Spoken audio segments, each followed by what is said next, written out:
सरकार में बैठे लोग झूठ की खेती कर रहे हैं, केवल जो है से बंदरबाट कर रहे हैं। ये लाठी गोली की सरकार हो गई है। बिहार को गर्त में ले जाने के लिए बिहार से अब इनको कोई मतलब नहीं रह गया है। ये शिक्षा मंत्री चरवाहा विद्यालय से निकल के आए हैं। इनको तो लगेगा कि सब लोग चरवाहा विद्यालय वाले हैं। इन लोगों को केवल सत्ता चाहिए, कुर्सी चाहिए, और कुर्सी के लिए ये अपने बच्चों को भी, अपने बिहार को भी गिरवी रख देंगे, बेच देंगे। यही इनकी नीयत हो गई। नमस्कार, बिहार संवाददाता देख रहे हैं और मैं हूं आशुतोष उपाध्याय। देखिए, नल जल योजना को लेकर अब बिहार में फिर से सियासत चालू है। ललन सिंह हैं, वो आरोप लगा रहे हैं भाजपा पर, और भाजपा वाले आरोप लगा रहे हैं जदयू पर। लोग कह रहे हैं कि प्रधानमंत्री मोदी के द्वारा दिया गया था, जिसमें 44,000 करोड़ की बात कही गई है, जिसमें 34,000 करोड़ जो है वो भाजपा जो है वो दिया था, और 10,000 करोड़ की बात फिर जदयू वाले लोग कर रहे हैं। अब इस पर बात करने के लिए भाजपा के प्रदेश प्रवक्ता प्रेम रंजन पटेल जी हैं। क्या कहिएगा? देखिए, ये सरकार में बैठे लोग झूठ की खेती कर रहे हैं। केवल झूठ बोलना है। केंद्र प्रायोजित योजना या केंद्र सरकार द्वारा दी गई योजना, उसको न अमली जामा पहना रहे हैं, न जमीन पर उतार रहे हैं। उसको कहीं ना कहीं कुंद कर करके रखे हुए हैं। इन लोगों को लगता है कि इन योजनाओं का अगर सही तरीके से जमीन पर उतर जाएगा तो पॉपुलैरिटी तो प्रधानमंत्री नरेंद्र मोदी की होगी, लेकिन वो केंद्र की सरकार की होगी। इसलिए उन योजनाओं को या तो उपयोग नहीं कर रहे हैं, या उपयोग कर रहे हैं तो केवल जो है से बंदरबाट कर रहे हैं। उन योजनाओं को सफलीभूत नहीं कर रहे हैं, सही तरीके से जमीन पर उतरने नहीं दे रहे हैं। वो लोग कह रहे हैं कि 7 निश्चय योजना में मुख्यमंत्री का एक ये भी योजना शामिल था, लेकिन वही प्रधानमंत्री नरेंद्र मोदी की बात करें तो 19 में लेकर आए थे। अब 15 विधानसभा में वो उनका वीडियो वायरल कर रहा है लोग ट्विटर पे, नीतीश को बोलते हुए। देखिए, 7 निश्चय योजना भारत सरकार की दी गई योजनाओं को कन्वर्टेड किया गया, और कन्वर्ट कर करके उसको 7 निश्चय योजना में तब्दील की गई। विभिन्न प्रकार की योजनाएं जो ग्रामीण विकास से जुड़ी हुई थी, जिसके राशि केंद्र की सरकार के द्वारा दी जाती थी, उन योजनाओं को 7 निश्चय में तब्दील कर दिया गया। और जहां तक हर घर जल नल योजना की है, उसी में से इन्होंने स्वीकृत किया।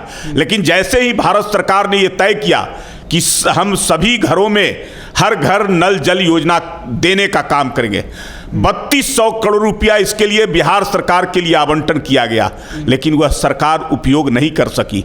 और केवल जो है से दूसरे योजनाओं का, कन्वर्टेड योजनाओं का घर घर नल जल में इसको तब्दील किया गया, जिसके कारण 3200 करोड़ रुपये से वंचित हमारा बिहार रह गया। अभी शिक्षक अभ्यर्थियों पे फिर से लाठीचार्ज जो है डकबंगला पे, और लोग शिक्षक अभ्यर्थियों को लोग भगा भगा के मार रहा है और उनसे खाली कराया जाए। वो लोग पैदल मार्च गांधी मैदान से राजभवन जा रहे थे, उसको लेकर भी वो लोग कह रहा है कि सरकार तानाशाही अपना रही है। निश्चित तौर पे ये लाठी गोली की सरकार हो गई है।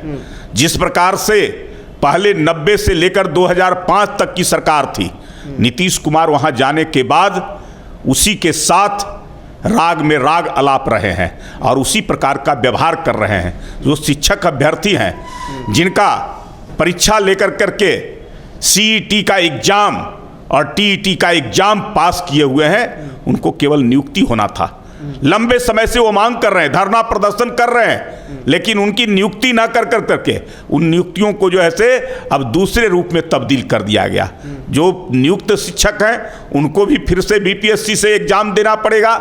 जो सीईटी और टीईटी का एग्जाम पास किए हुए हैं उनको भी करना पड़ेगा। वही तो मांग के लिए वो लोग गए हैं। और दूसरा अब कर दिया गया कि अपने राज्यों के लिए जो शिक्षकों का नियुक्ति की प्रक्रिया थी कि केवल इस राज्य के ही लोग उसमें भाग लेंगे, अभी पूरे देश के लोगों का कौन सा जो है से ये नियम अपना रहे हैं, या क्या इनकी मंशा है बिहार को गर्त में ले जाने के लिए?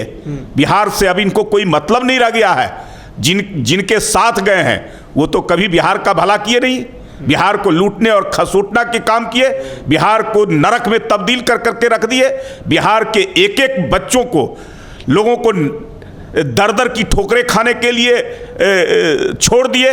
लोग जा रहे थे, चाहे परीक्षा एग्जाम देने के लिए हो या प्रतियोगी परीक्षाओं की तैयारी के लिए हो, कोचिंग करना हो, शिक्षा ग्रहण करना हो, ये बाहर पर जो है से निर्भर रहते थे, दूसरे राज्यों में जाते थे नौकरियों के लिए भी। आज फिर से वही स्थिति नीतीश कुमार ने उनके साथ जाने के बाद कर दिया है। अब तो करे कि पूरे देश के लोग आएंगे और यहाँ शिक्षक बहाली में भाग लेंगे और हमारे बच्चे उसी प्रकार से दर दर की ठोकरें खाएंगे। प्रेम रंजन जी, चूंकि आपसे एक व्यक्तिगत प्रश्न पूछ रहा हूँ, आप कहाँ बिहार में ही पढ़े हैं? बिहार में आपको शिक्षक नहीं मिले थे क्या आज तक? जो रसायन मैं तो कह रहा हूँ कि भाई बिहार में प्रतिभाओं की कमी नहीं है। बिहार तो पूरे देश को चलाने का काम करता है।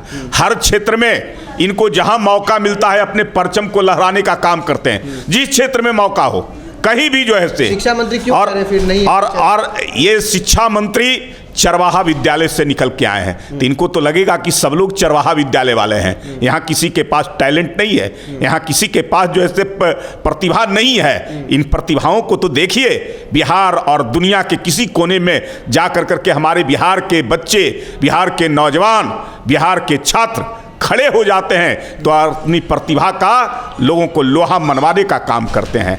लेकिन इनको पता नहीं है, इनको नहीं पता चल रहा है हमारे बिहार के प्रतिभा के बारे में, हमारे बिहार की मिट्टी के बारे में। इन लोगों को केवल सत्ता चाहिए, कुर्सी चाहिए, और कुर्सी के लिए ये अपने बच्चों को भी, अपने बिहार को भी गिरवी रख देंगे, बेच देंगे। यही इनकी नीयत हो गई है। इन लोगों को कुर्सी चाहिए, सत्ता चाहिए, सिर्फ इसीलिए ये काम हो रहा है। और एक बात स्पष्ट बता दूं कि मैं भी बिहार से ही पढ़ा हूं, मेरे को भी अंग्रेजी के शिक्षक अच्छे मिले, गणित के शिक्षक अच्छे मिले। बाकायदा उनको प्राइवेट स्कूल में पढ़ाना पड़ता था, क्योंकि सरकारी स्कूलों में वैकेंसी निकलती तो थी लेकिन उनकी नियुक्ति नहीं हो पाती थी। हमारे इंग्लिश के टीचर एक विद्यालय में 10-10, 15-15 शिक्षक होते थे। गणित के शिक्षक 10-10, 15-15 होते थे। प्राइवेट स्कूल में जब इतने शिक्षक हो सकते हैं बिहार में, तो क्या सरकारी विद्यालयों में शिक्षकों की कमी हो जाती है? आपकी क्या राय इस विषय को लेकर कमेंट बॉक्स में जरूर बताइएगा। कैमरामैन दीप के साथ मैं आशुतोष, पटना।